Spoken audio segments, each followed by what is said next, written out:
Pak Cepi Hakim tentunya dari kacamata militer, seberapa realistis Anda melihat percaya bahwa gencatan senjata ini juga akan bertahan lama melihat situasi yang sedang berlangsung saat ini, Pak Cepi?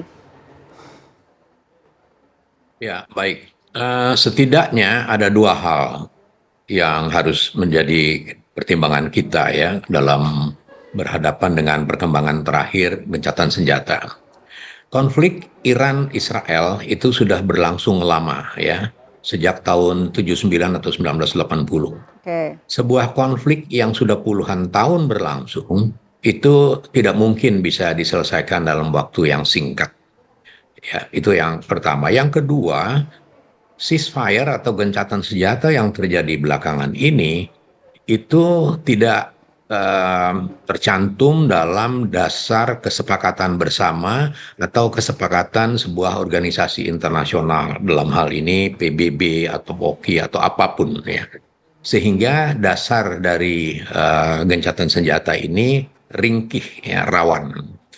Berikutnya, dengan posisi yang seperti itu, apabila toh gencatan senjata ini resmi, ya ditandatangani dan sebagainya, kedua belah pihak dan sebagainya, ada masalah lagi, yaitu bagaimana peran para pengawas gencatan senjata. Ya, dulu kalau perang-perang dulu itu bisa ditangani oleh namanya Peacekeeping Force dari United Nations Organization ya, dari PBB, karena secara fisik itu memang memungkinkan.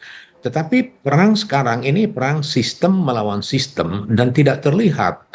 Kemudian bagaimana format peacekeeping force apabila benar-benar gencatan senjata ini bisa tertuang dalam satu deklarasi bersama di bawah koordinasi Perserikatan Bangsa-Bangsa. Jadi untuk sementara tiga hal itu menunjukkan kepada kita bahwa ceasefire atau gencatan senjata ini mungkin seperti main basket, ini time out ya, mungkin ya. Dan sekali lagi yang melatar belakangi adalah nuclear weapon sebagai senjata pemusnah massal. Sementara itu yang bisa saya sampaikan terlebih dahulu. Oke, kalau dari kata Pak Cepi, gencatan senjata ini dikatakan sebagai time out. Saya mau minta analisa berbeda dari Mas Agung tentunya. Mas Agung, kita bicara manuver pasca gencatan senjata ya. Anda melihat adakah taktik dan juga strategi yang tengah dipersiapkan baik itu Iran dan juga Israel di masa-masa gencatan senjata ini? Saya pikir satu hal yang sifatnya krusial sebenarnya kita kembali ke motif yang dilakukan oleh Israel dalam hal ini. Israel pun menamai operasi ini sebagai Rising Lion ya. Rising Lion itu yang kemudian saya lihat adalah lion yang kemudian didefinisikan adalah pergantian rezim sebenarnya. Ya. Oke, Israel mengatakan bahwa ada nuklir, axis of resistance dan segala macam, tapi Netanyahu juga menyatakan bahwa poin perihal masalah pergantian rezim. Jadi ketika sudah berbicara, kita bicara di gencatan senjata. Gencatan senjata itu absence of violence. Jadi penghentian kekerasannya dulu. Problemnya adalah sekarang memang belum ada mekanisme, benar apa yang dikatakan oleh Pak Cepi tadi, belum ada mekanisme di lapangan yang benar-benar mendorong bahwa kedua belah pihak itu to refrain. Ya, artinya dalam konteks ini yang bermain hanya tiga aktor, Amerika Serikat, Iran dan Israel. Tapi mekanisme norma internasional dalam hal ini PBB belum muncul sama sekali.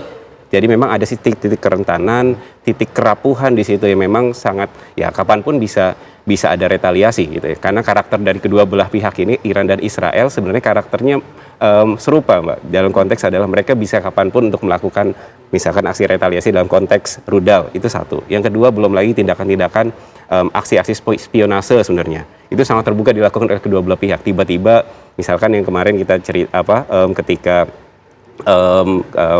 pemakamannya Presiden Iran ternyata ada Ismail Haniyeh tewas seperti itu. Artinya kan ada operasi-operasi secara lebih khusus yang dilakukan oleh Israel. Artinya pertama memang kerapuhan itu ada faktor di lapangan yang memang membuat bahwa jadi memang yang kemudian harus diperhatikan memang menjamin tidak sekedar negatif peace atau ketiadaan kekerasan yang harus dilakukan, tapi harus dipikirkan mekanisme bagaimana menciptakan yang namanya positive peace.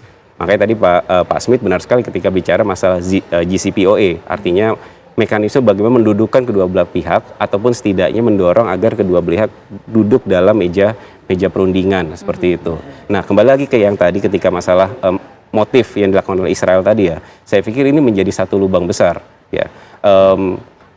tindakan sampai sejauh ini kan memang Amerika tidak mengafirmasi Amerika mengafirmasi serangan dilakukan di 3 tempat nuklir itu di Isfahan, di Natanz dan di Fordow atas urusan masalah pengayaan uranium gitu.